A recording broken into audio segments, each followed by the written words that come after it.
അറിയപ്പെടാൻ മുറിച്ചു നൽകുന്ന ദിവ്യ സ്നേഹകാരുണ്യമേ,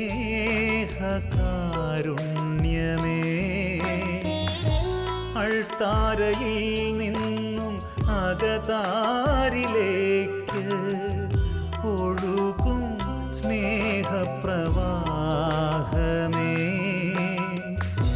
ഒഴുകും സ്നേഹപ്രവാഹമേ.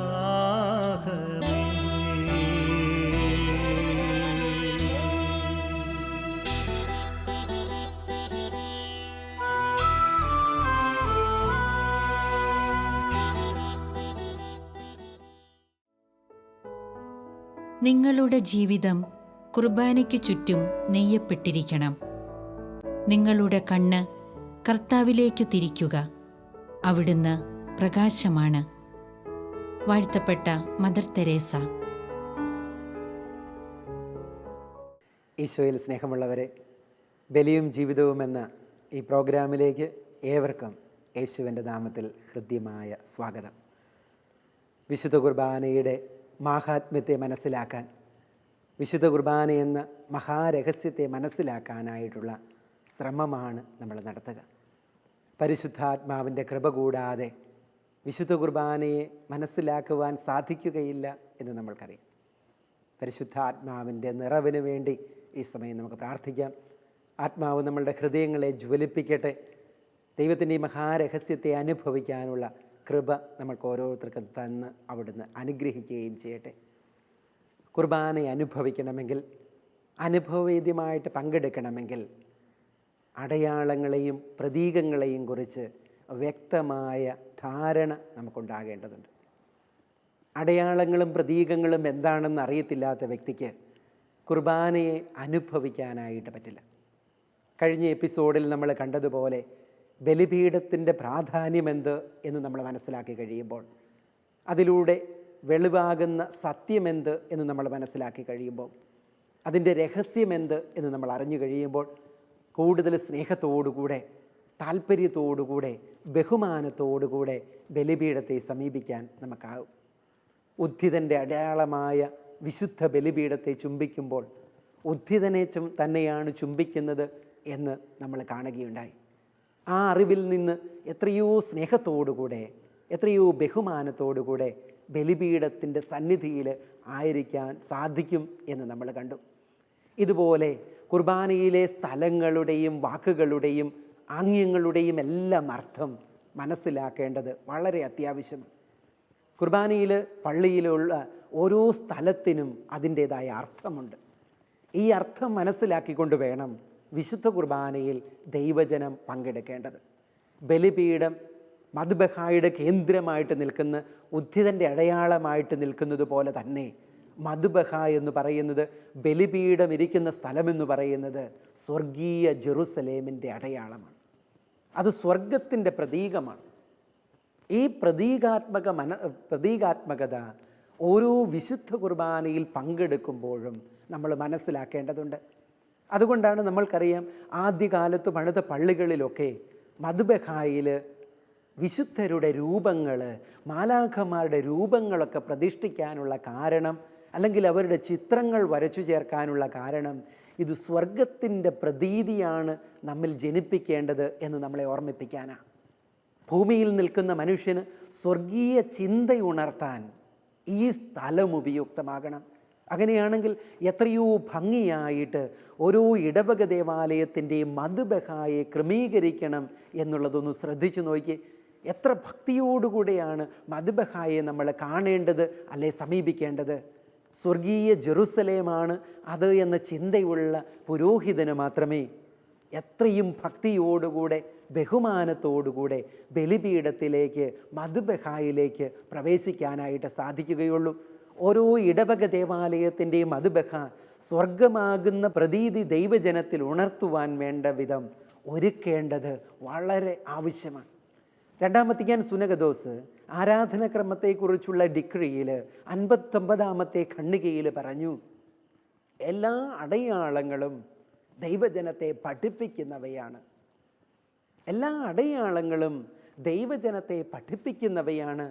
പ്രിയമുള്ളവരെ, കുർബാനയിൽ ഉപയോഗിക്കുന്ന ഓരോ സ്ഥലവും ഓരോ അർത്ഥമുള്ളതാണ്. ആ അർത്ഥം നമ്മളെ പഠിപ്പിക്കാൻ ഉദ്ദേശിച്ചുള്ളതാണ്.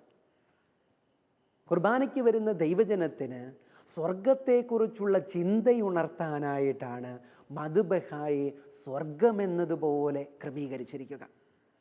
മധുബഹായെ സ്വർഗമെന്നതുപോലെ ക്രമീകരിച്ചിരിക്കുന്നതിൻ്റെ കാരണം അതാണ്. മധുബഹ ധൂപിക്കാനുള്ള കാരണവും സ്വർഗത്തിലേക്ക് ദൈവജനത്തിൻ്റെ പ്രാർത്ഥനകൾ ഉയരുന്നു എന്ന് കാണിക്കാനായിട്ട്. അപ്പോൾ കുർബാനയിൽ പങ്കെടുക്കാൻ വരുന്ന എല്ലാ വ്യക്തിയുടെയും മനസ്സിൽ ഈ ചിന്തകൾ കൊണ്ട് നിറയണം എന്നാണ് സഭ ആഗ്രഹിക്കുക. കുർബാനയിലെ ഓരോ സ്ഥലത്തെയും കുറിച്ചുള്ള വ്യക്തമായ ധാരണയില്ലെങ്കിൽ അലസമായിട്ട് കുർബാനയിൽ പങ്കെടുക്കുന്നവരാകും.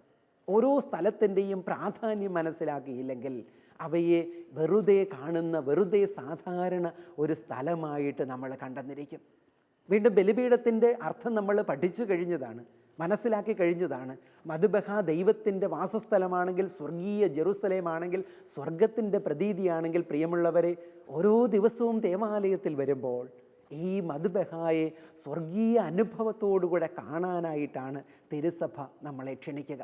പൗരസ്ത്യ പാരമ്പര്യങ്ങളിൽ മധുബഹ വിരിയിട്ട് മറയ്ക്കാനുള്ള കാരണവും ഇതുതന്നെയാണ്. ഇത് അതിശ്രേഷ്ഠമായ സ്ഥലമാണ് എന്ന് സൂചിപ്പിക്കാൻ, ഇത് സ്വർഗത്തിൻ്റെ പ്രതീകമാണ് എന്ന് സൂചിപ്പിക്കാൻ, ഇത് സാധാരണ മനുഷ്യൻ സ്വർഗീയമായ മനോഭാവത്തോടുകൂടെ സമീപിക്കേണ്ട സ്ഥലമാണ് എന്നോർമ്മിപ്പിക്കാനായിട്ടാണ് പൗരസ്ത്യ സഭകളിൽ ഈ മധുബഹ വിരിയിട്ട് മറയ്ക്കുന്ന കർമ്മമുള്ളത്. വീണ്ടും ബേമയിലേക്ക് വരുമ്പോൾ വചനപീഠം എന്ന് പറയുന്നത് ദൈവജനത്തിന് വചനം വിളമ്പുമെന്ന ഇടമാണ്. അതിൻ്റേതായ പവിത്രത അതിനുണ്ട്, അതിൻ്റേതായ പ്രതീകാത്മകത അതിനുണ്ട്. എവിടെയെങ്കിലും നിന്നല്ല വചനം പ്രഘോഷിക്കുക, വചനപീഠത്തിൽ നിന്നുകൊണ്ടാണ് ദൈവം മനുഷ്യനോട് സംസാരിക്കുന്നതിൻ്റെ അടയാളം. അതുകൊണ്ട് തന്നെ കുർബാനയിലെ കർമ്മങ്ങൾ വളരെ ശ്രദ്ധയോടുകൂടെ വീക്ഷിക്കേണ്ടതാണ്. വചനപീഠത്തിലേക്ക് പുരോഹിതൻ വരുന്നത് സീറോ മലബാർ കുർബാനയിൽ ശ്രദ്ധിക്കുന്നത് നല്ലതാണ്. അൾത്താരയിൽ നിന്ന് സുവിശേഷ ഗ്രന്ഥമെടുത്ത് അതുകൊണ്ട് മുഖം മറച്ച് പുരോഹിതൻ ഇറങ്ങി വരുന്നത് വചനപീഠത്തിലേക്ക്. ഈ ഓരോ ഭാഗവും അതിൻ്റെ അർത്ഥം മനസ്സിലാക്കിക്കൊണ്ട് വേണം കുർബാനയിൽ നാം ആയിരിക്കാൻ. വചനപീഠത്തിലേക്ക് പുരോഹിതൻ വരിക, അൾത്താരയിൽ നിന്ന്, പ്രധാന ബലിപീഠത്തിൽ നിന്ന്, മധുബഹായിൽ നിന്ന് തിരുവചന ഗ്രന്ഥമെടുത്ത് ആ ഗ്രന്ഥം കൊണ്ട് മുഖം മറച്ച് വചനപീഠത്തിലേക്ക് നടന്നെടുക്കുന്നു. എത്രയോ പ്രതീകാത്മകമാണ് എന്നൊന്ന് ചിന്തിച്ചു നോക്കി.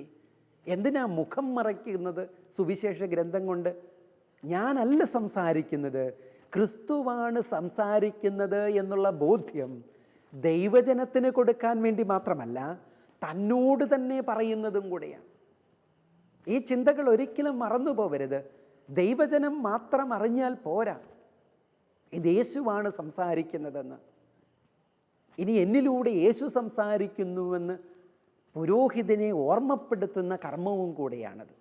അങ്ങനെയാണെങ്കിൽ പ്രിയമുള്ളവരെ, ബലിപീഠത്തിൽ നിന്നുകൊണ്ട് പുരോഹിതന് ദൈവത്തിന് പറയാനുള്ളത് മാത്രമേ പറയാൻ പറ്റൂ.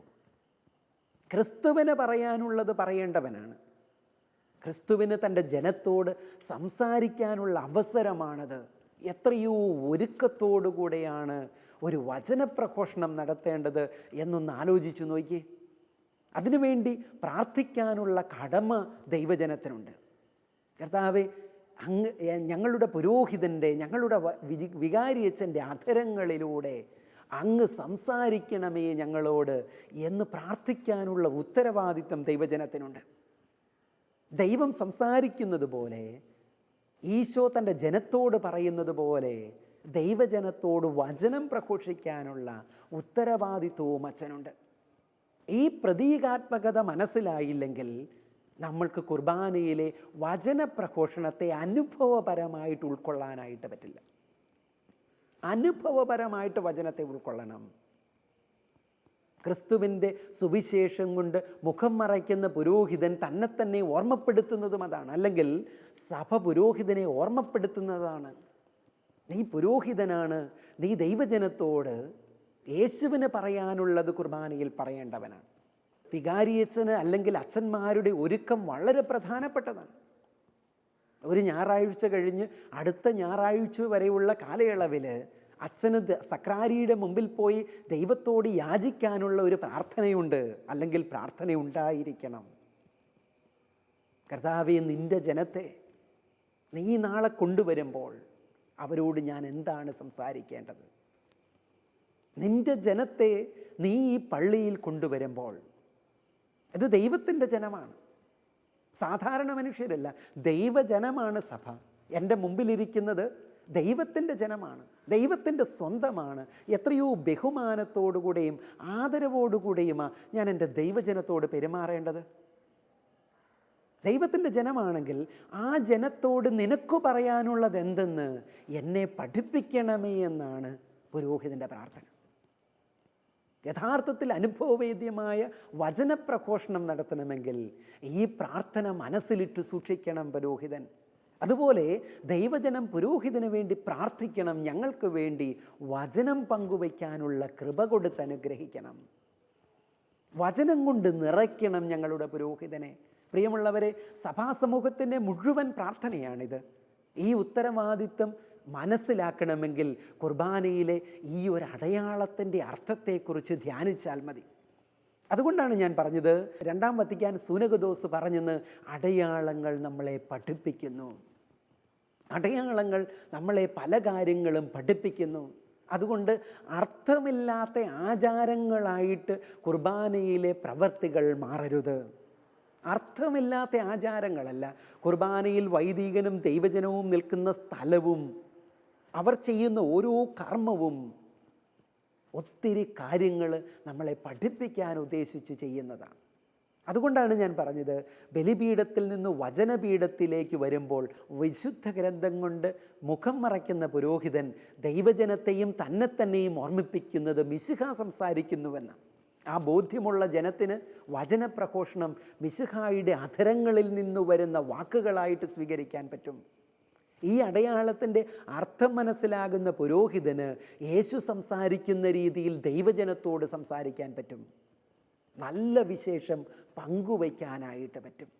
എത്രയോ ശ്രദ്ധയോടുകൂടെ പങ്കെടുക്കേണ്ടതാണ് വചന ശുശ്രൂഷയിൽ എന്ന് ഈ കാര്യം നമ്മളെ ഓർമ്മപ്പെടുത്തുന്നുണ്ട്.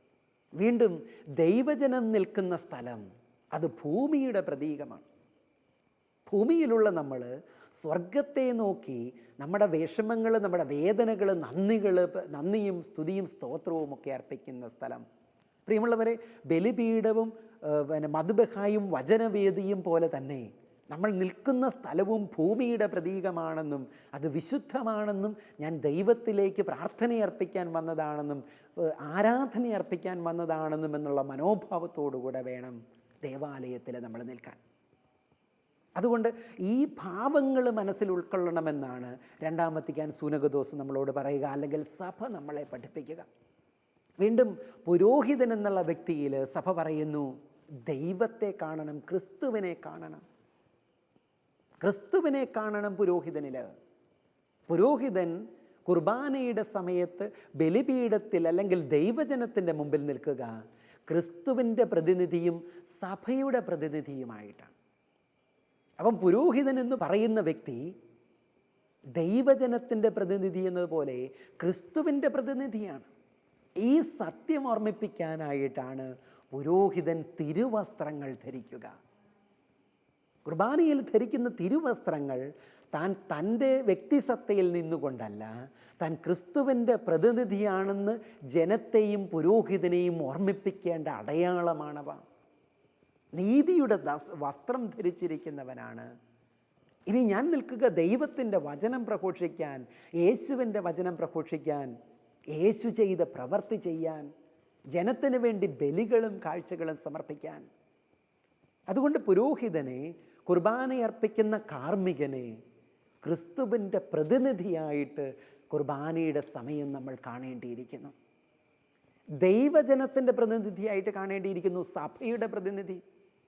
ക്രിസ്തുവിൻ്റെ പ്രവൃത്തി മാത്രമല്ല പുരോഹിതൻ ചെയ്യുക, സഭയുടെ ആരാധനയും കാഴ്ചകളും യാചനകളുമൊക്കെ ദൈവസമക്ഷം സമർപ്പിക്കുന്നവനും കൂടെയാണ്. പ്രിയമുള്ളവരെ, ഈ ഭാവം ഉൾക്കൊണ്ടുകൊണ്ട് കുർബാന അർപ്പിക്കുന്ന പുരോഹിതന് ഒരിക്കലും തൻ്റെ ജനത്തെ മറന്നുകൊണ്ട് അവിടെ ആയിരിക്കാൻ പറ്റില്ല. ഒരഭൗമികമായ സന്തോഷത്തിൽ ബലിയർപ്പിക്കാനായിട്ട് പുരോഹിതന് സാധിക്കുക താൻ ആരാണ് കുർബാനയിൽ എന്നുള്ള ബോധ്യത്തിൽ നിൽക്കുമ്പോഴാണ്. പുരോഹിതൻ ആരാണെന്നുള്ള ബോധ്യത്തിൽ ദൈവജനം കുർബാനയിൽ പങ്കെടുക്കുമ്പോഴാണ് കുർബാന അനുഭവവേദ്യമാവുന്നത്. അതുകൊണ്ട് കുർബാനയിൽ സാധാരണ ഒരു വ്യക്തിയല്ല കാർമ്മികനിൽ കാണേണ്ടത്, ക്രിസ്തുവിനെ കാണാനായിട്ട് നമുക്ക് സാധിക്കണം, സഭയുടെ പ്രതിനിധിയെ കാണാനായിട്ട് നമ്മൾക്ക് സാധിക്കണം. വീണ്ടും പുരോഹിതനോടൊപ്പം തന്നെ ശുശ്രൂഷികൾ കുർബാനയിൽ പങ്കെടുക്കുന്നുണ്ട്. കുർബാനയിലുള്ള ശുശ്രൂഷികൾ മാലാഖമാരുടെ പ്രതിനിധികളാണ്. സ്വർഗത്തെ ഓർമ്മിപ്പിക്കുന്നതാണ് മദ്ബഹായെങ്കിൽ, പ്രധാന ബലിപീഠത്തിൻ്റെ സ്ഥലമെങ്കിൽ സ്വർഗത്തിലുള്ള വ്യക്തികളെ സൂചിപ്പിക്കുന്നവരാണ് അവിടെ നിൽക്കുന്ന ഓരോ വ്യക്തിയും. പുരോഹിതൻ ക്രിസ്തുവിനെ സൂചിപ്പിക്കുന്നത് പോലെ സ്വർഗവാസികളെ, മാലാഖമാരെ സൂചിപ്പിക്കുന്ന അടയാളങ്ങളാണ് ശുശ്രൂഷികൾ. എത്ര മഹത്തരമായ ഒരു അർത്ഥമാണ് ഈ ശുശ്രൂഷികൾക്കുള്ളത് എന്നൊന്ന് ആലോചിച്ചു നോക്കി. ഈ അർത്ഥം മനസ്സിലാക്കിയിട്ടാണോ നമ്മൾ യഥാർത്ഥത്തിൽ ശുശ്രൂഷികളെ ഒരുക്കുന്നത്? ബലിപീഠത്തിൽ ശുശ്രൂഷയ്ക്കായിട്ട് കുട്ടികളെ നമ്മൾ പറഞ്ഞയക്കുമ്പോൾ അവരെ പഠിപ്പിക്കേണ്ട, നമ്മൾ ഓർത്തിരിക്കേണ്ട, നമ്മൾ മനസ്സിലാക്കേണ്ട വലിയൊരു കാര്യമാണ് അവർ വഹിക്കുന്ന സ്ഥാനത്തിൻ്റെ മാഹാത്മ്യം.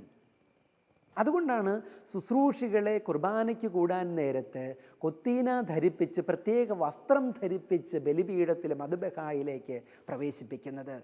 അവർക്കൊരു പ്രത്യേക കാര്യം ചെയ്യാനുണ്ട്, അവർക്കൊരു പ്രത്യേക ദൗത്യമുണ്ട്.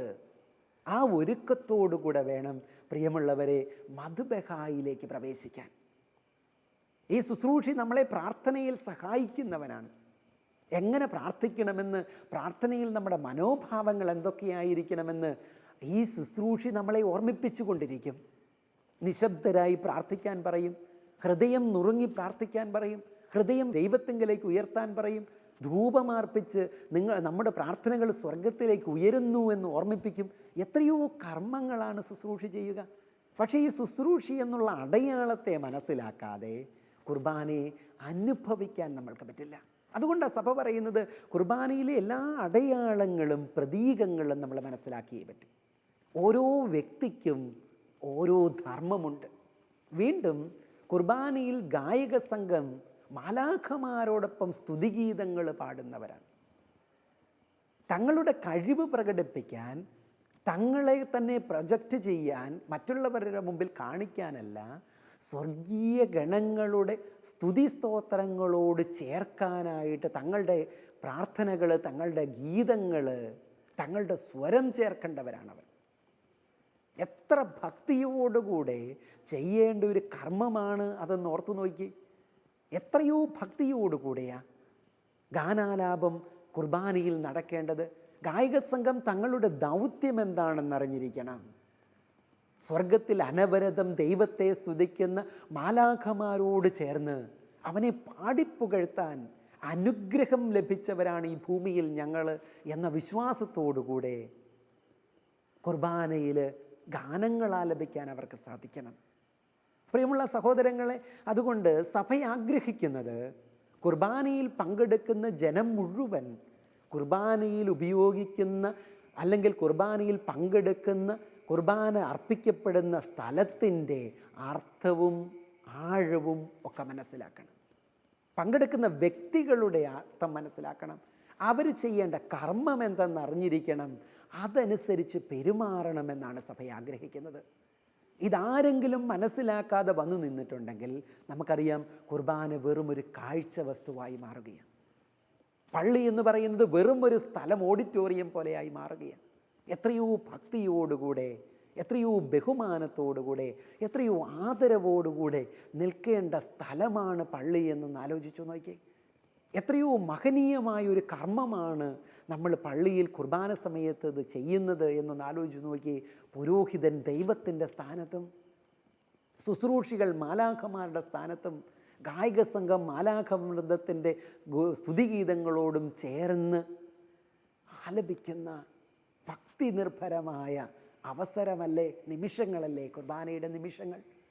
ഈ നിമിഷങ്ങളിലേക്ക് നമ്മുടെ മനസ്സിനെ ഉയർത്താനായിട്ടാണ് സഭ ഇന്ന് നമ്മളോട് ആവശ്യപ്പെടുക. ഈ അർത്ഥം മനസ്സിലാക്കിക്കൊണ്ട് കുർബാനയിൽ പങ്കെടുക്കാൻ തിരുസഭ നമ്മളെ ക്ഷണിക്കുന്നു. കുർബാനയിൽ ഉപയോഗിക്കുന്ന ഓരോ വസ്തുവിൻ്റെയും ഓരോ വ്യക്തിയുടെയും അർത്ഥവും റോളും എന്താണെന്ന് യഥാർത്ഥത്തിൽ മനസ്സിലാക്കാനും അനുഭവപൂർണമായി കുർബാനയെ മനസ്സിലാക്കാനും നമുക്ക് ശ്രമിക്കാം. അതിനായിട്ടുള്ള എല്ലാ ഉദ്യമങ്ങളെയും വിജയിപ്പിക്കണമേ എന്ന് തമ്പുരാനോട് നമുക്ക് പ്രാർത്ഥിക്കാം. കുർബാനയെക്കുറിച്ച് പഠിക്കാൻ സാധിക്കുന്നിടത്തോളം പഠിക്കാൻ, ആ പഠനത്തിൻ്റെ വെളിച്ചത്തിൽ അനുഭവത്തോടുകൂടെ ബലിയർപ്പിക്കാൻ തമ്പുരാൻ നമ്മളെ അനുഗ്രഹിക്കട്ടെ. ദൈവത്തിന് സ്തുതിയായിരിക്കട്ടെ. എനിക്കു നൽകപ്പെട്ട വരദാനങ്ങളിൽ ഏറ്റവും ശ്രേഷ്ഠം ദിവ്യബലി അർപ്പണമാണ്. ദൈവം തൻ്റെ സ്നേഹാതിരേകത്താലാണ് ഈ രഹസ്യം സ്ഥാപിച്ചത്. അതുകൂടാതെ ഈ ലോകത്തിൽ രക്ഷയുണ്ടാകുമായിരുന്നില്ല. വിശുദ്ധ ഉഡോൺ. പരിശുദ്ധ പരമദിവ്യ കാരുണ്യത്തിന് എന്നേരവും ആരാധനയും സ്തുതിയും പുകഴ്ചയും ഉണ്ടായിരിക്കട്ടെ. പരിശുദ്ധ പരമദിവ്യ കാരുണ്യത്തിന് എന്നേരവും ആരാധനയും സ്തുതിയും പുകഴ്ചയും ഉണ്ടായിരിക്കട്ടെ. നിത്യം സ്തുതിക്ക് യോഗ്യമായ പരിശുദ്ധ പരമദിവ്യ കാരുണ്യത്തിന് എന്നേരവും ആരാധനയും സ്തുതിയും പുകഴ്ചയും ഉണ്ടായിരിക്കട്ടെ.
Me